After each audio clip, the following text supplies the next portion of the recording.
Il est 8h moins le quart, très bon réveil avec Europe 1 et très bonnes vacances. Si vous avez la chance d'en profiter, vous écoutez Europe 1 matin, c'est jusqu'à 9h avec Thomas Schneider. Et justement, on vous fait des recommandations pour vous accompagner cet été, les cultures et les bons plans.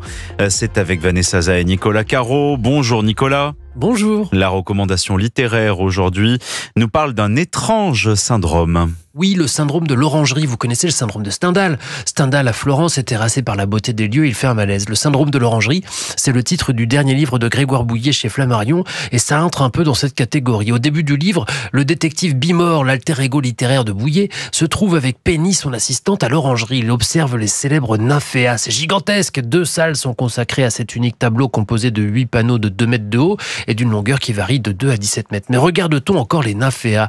L'œuvre est tellement célèbre, c'est comme la Joconde. On regarde plutôt la célébrité en se demandant pourquoi c'est si célèbre ou pourquoi on appelle ça chef-d'œuvre, et donc on ne regarderait plus vraiment l'œuvre elle-même. Notre observation est polluée parce qu'on en sait déjà. Bref, Bimor est en train de penser à ça quand soudain il est pris d'un vertige, un malaise, quelque chose l'oppresse. Il sent qu'il y a un truc pas net dans ce tableau, que si on pouvait zoomer suffisamment, on y trouverait la mort, comme dans le film Blow Up d'Antonioni, où un photographe se rend compte qu'en zoomant sur une photo banale d'un couple dans un parc, on distingue un homme avec un pistolet. En tout cas, c'est ce qu'il croit voir. Et Bimor est persuadé qu'il y a le même genre de détails planqués dans les nymphéas. Et il enquête. Exactement, tous azimuts. Il commence par fouiller la vie de Monet, tiens, et les nymphéas de l'orangerie, il a commencé à les peindre en 14 et jusqu'en 18, tiens, et il essayait de faire réformer son fils et il n'y est pas parvenu. Ah, et il avait perdu son autre fils juste avant, décidément. Il y a des fantômes dans ces nymphéas et il continue et il passe de détail en détail, de digression en digression. C'est érudit et drôle et il y a une magie Grégoire Bouillet. Ses précédents livres pesaient dans les 900 pages, celui-là 430, mais à chaque fois on les termine en se disant, déjà ? Le syndrome de l'orangerie, donc paru chez Flammarion. Merci Nicolas et bonjour Vanessa. Bonjour Thomas, bonjour à tous. Ce matin, vous nous concoctez une balade thématique dans le Larzac. Exactement, dans les Grandes Causses. Une balade pédalage et affinage, une brebis-cyclette en pays de Rochefort.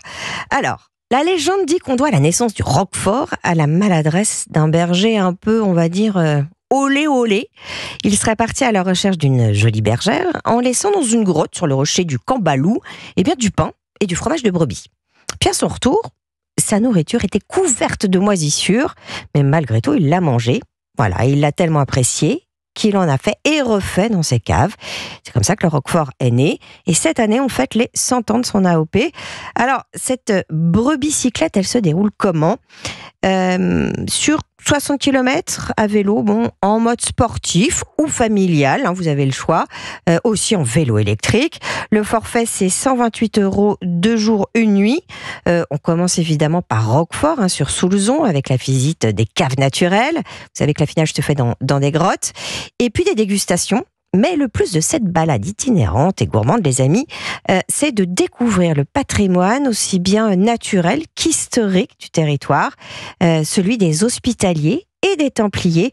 Vous savez, ces ordres religieux qui respectivement soignaient et protégeaient les pèlerins. Alors, donnez-nous vos étapes coup de cœur.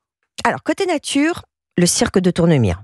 Il faut en profiter en plus pour faire un tour avec vos enfants au musée du plésiosaure pour voir la réplique du squelette intégral de ce reptile marin. Il a 180 millions d'années.